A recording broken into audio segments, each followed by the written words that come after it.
आज बहुत बड़ा दिन है। पूरे देश की निगाहें आज के दिन पर टिकी हुई हैं क्योंकि 5 राज्यों के चुनावी नतीजे सामने आ रहे हैं। 4 स्टेट, एक यूटी, और जो अपडेट सारी वो हम आप तक पहुंचा रहे हैं। पूरा पैनल हमारे साथ मौजूद है। इस वक्त की बड़ी खबर आपको बता दें, विजय के घर पर दफ्तर और सुरक्षा बढ़ाई गई है। टीवी के, जी हां, सरकार बनाती दिख रही है क्या? रुझानों में स्टालिन की पार्टी तीसरे नंबर पर पहुंच गई है। ये एक बहुत बड़ी खबर आपको बता दें, यानी डीएमके जो एग्जिट पोल में जो नंबर 1 दिख रही थी वो नंबर 3 पर है। टीवी के नंबर 1 है, नंबर 2 पे एआईडीएमके है, ऑल इंडिया तृणमूल कड़गम, और डीएमके वो तीसरे पर पहुंच गए। स्टालिन खुद हार रहे हैं, उनके 14 मंत्री पीछे चल रहे हैं। ये रुझान है, ये रुझान हम आपको बता रहे हैं। अभी बहुत सारी चीजों में, लेकिन टीवी के 106 पर आप टैली में देख सकते हैं, ये सरकार बनाने की तरफ बहुत तेजी से बढ़ चुके हैं और सुरक्षा बढ़ा दी गई इनके घर की, इनके दफ्तर की। तो ये बहुत बड़ी, वो सुपरस्टार क्या सीएम बनने जा रहा है, ये बहुत बड़ा सवाल है दक्षिण से जो निकलकर सामने आ रहा है। लेकिन बता आपको ये दे, पश्चिम बंगाल की जो अपडेट्स हैं वो भी हम आप तक पहुंचा रहे हैं। पुडुचेरी में एनडीए की लहर दिखाई दी है। असम में एज एक्सपेक्टेड फिर से लैंडस्लाइड विक्ट्री की तरफ हेमंत बिस्वा शर्मा बढ़ रहे हैं और वो 90-100 के आसपास, देखिए 97 सीटें दिख रही हैं और कांग्रेस बिल्कुल खत्म सी हो गई, 27 सीटों पर सिमटती दिखाई दे रही है। कांग्रेस यूडीएफ के साथ गठबंधन जो यूडीएफ का है उसमें जरूर केरल में वो सरकार बनाती दिख रही है अच्छी खासी बढ़त के साथ में। पूरा पैनल हमारे साथ मौजूद है, हम उनसे बातचीत कर रहे हैं। और क्या कौशिक जी मेरी आवाज मिल रही है आपको? सर, हमारे विद्वान दोस्त हैं मिस्टर सुनील कौशिक। हाँ जी, आ रही है। बहुत माने रखता है, ठीक है, मैं कहना भी माने रखता है। हाँ ठीक है, कौशिक जी मेरी आवाज मिल रही sir? Is I am audible to you sir? आ रही है आवाज। हाँ सर, ये जो रुझान दिख रहे हैं 174, 175 के टैली में, चलिए आगे बढ़िएगा, लेकिन जरा फुल स्क्रीन विजुअल लीजिए। बंगाल में सेलिब्रेशन शुरू हो चुका है, वो भी दिखाते रहिए भैया। पार्टी की दफ्तर के बाहर की जरा तस्वीरें फुल स्क्रीन ले लीजिए पैनल पे। रुझान है आउट ऑफ 293 में भाजपा 161 में जीत रहा है और तृणमूल कांग्रेस जो महिला संरक्षण के लिए 33% जो संसद में लागू होने नहीं दिया, उसी का जवाब महिला लोग दे दिया है। लकीर भंडार लिया, लेकिन पीछे से तो ममता बनर्जी को पीछे से हटा दिया। तो आज कितना बड़ा दिन है आप लोगों के लिए? देखिए झालमुड़ी खा रहा है मोदी जी का झालमुड़ी खा रहे हैं हम लोग, खुशी में झालमुड़ी खा रहे हैं।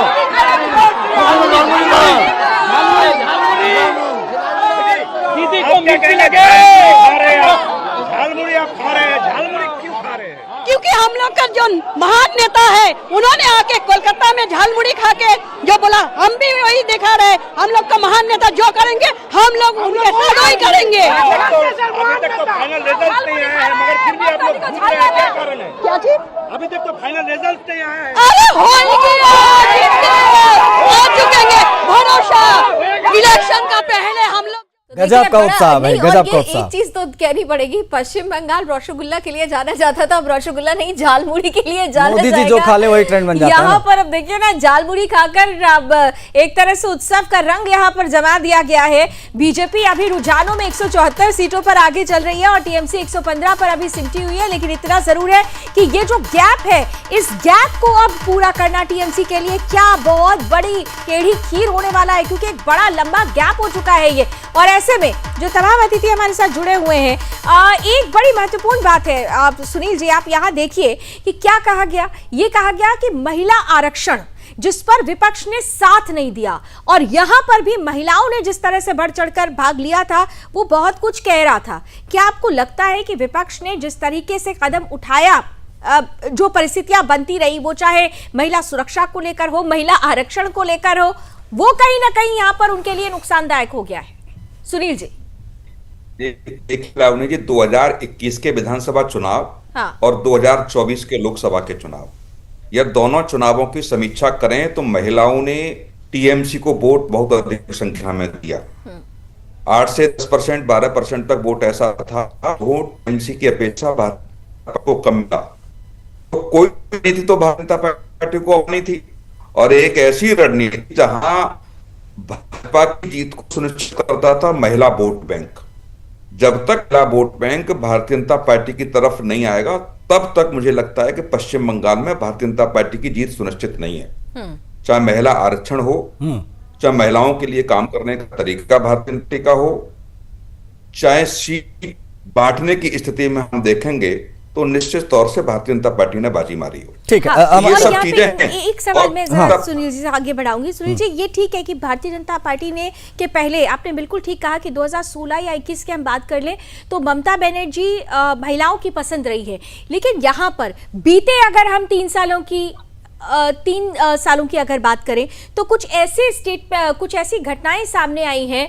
वो घटनाएं चाहे संदेश खाली की हो, वो घटना चाहे आरजीकर की हो, वो घटना चाहे लॉ स्टूडेंट की रही हो, ये जो घटनाएं हुई उन्होंने ये बता दिया कि अब बस अब ममता दीदी नहीं संभाल सकती। वो माँ माटी मानुष की बात करेंगी, वो खुद महिला हैं, लेकिन वहां पर उस महिला के साथ नहीं खड़ी होती हैं। आरजीकर की जो विक्टिम थी उनकी माताजी को टिकट भी बीजेपी ने दिया।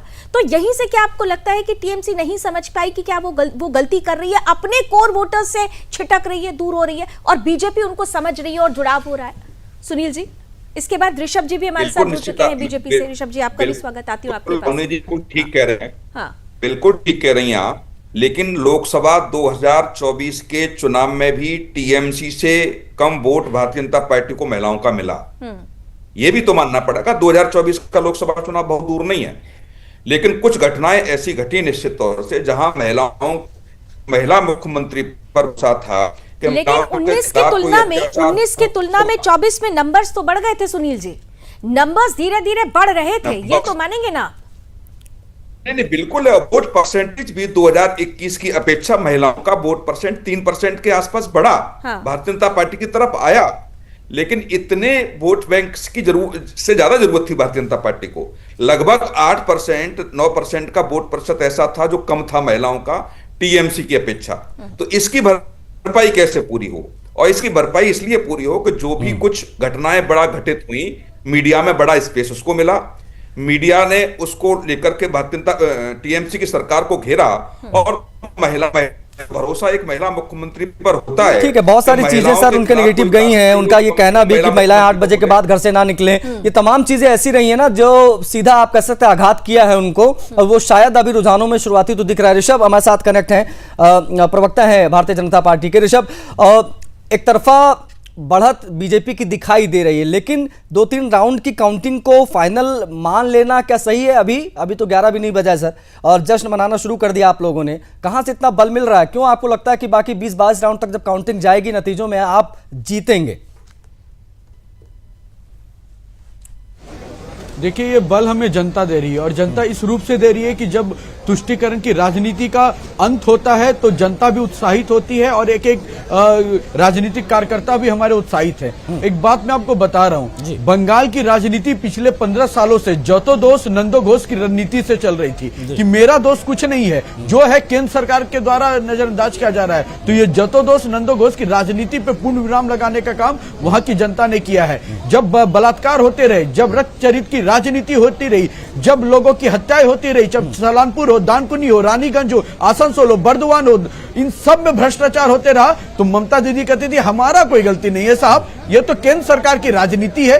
तो जब इस तरह का छीछा लेदर वाली राजनीति पे तुष्टीकरण को दिल में बैठाएंगे, नाम है ममता, दिल में क्रूरता बसाएंगे, तो जनता इसी रूप से परिणाम देने का काम करेगी। अभी भी सबक है, विपक्ष में जब रहेंगे तो शांति वाला विपक्ष की भूमिका में रहिएगा, वरना वो सरकार आई है कि गुंडों को उनकी गुंडागिरी अच्छे तरीके से समझा देती है। ना गुंडा बचेगा, ना गुंडी बचेगी, गुंडा गुंडी की खेला खत्म हो गया। पलटनो सरकार आई और मजबूती से बीजेपी सरकार आई है। आपने पलटनो सरकार ये जो जब नारा लगाया था तब भी यही भाषा थी, और आप यही कह रहे थे कि दरअसल अब इस तरीके के जो लोग हैं उनको खत्म करने का वक्त आ गया है, लेकिन यही भाषा तो टीएमसी भी ये देखिए रत्ना देवनाथ ये आगे चल रही हैं, ये आरजीकर की पीड़िता की मां है। और देखिए ये आगे चल रही 3000 वोटों से आगे चल रही है।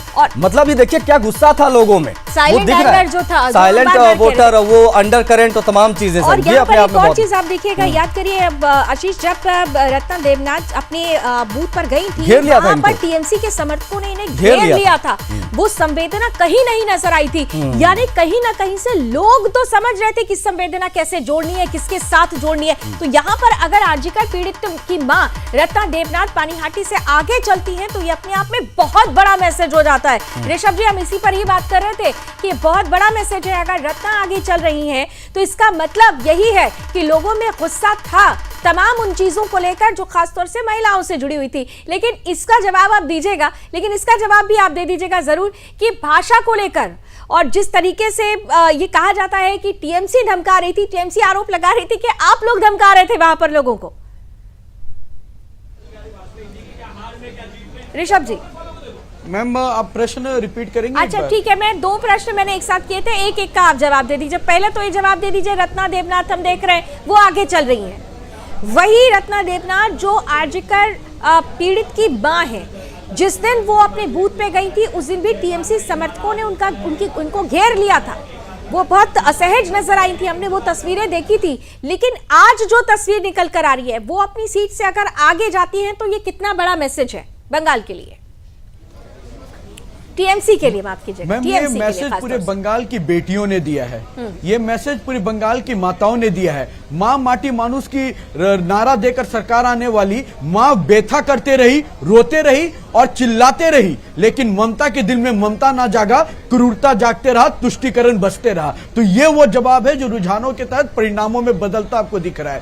मानुष जो पलायन करते रहे 6600 যা প্রথম থেকে বলেছি 7, 8, 9, 10 আমি ওই বড় লিড কভার করব এবং 10 রাউন্ডের পর থেকে আমি এগোতে থাকব এবং expected Mamata Banerjee again defeat in Bhabanipur assembly. Malda মুর্শিদাবাদে মানিকচকে যেভাবে দেখা যাচ্ছে ভালো লিড করছে, মানে যেই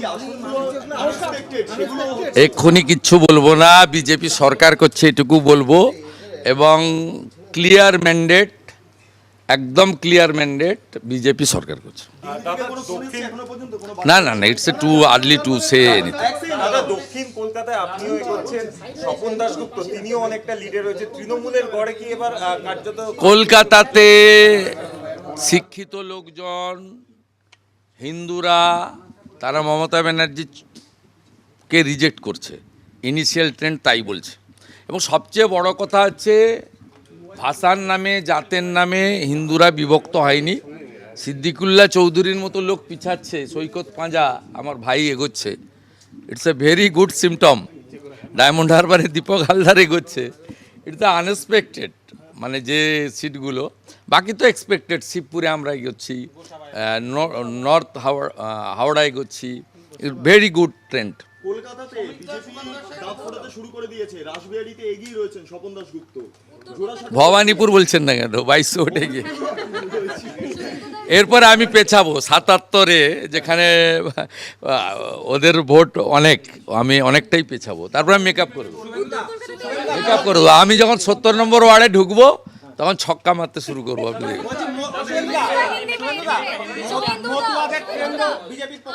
all Hindus are united in favour of Narendra Modi.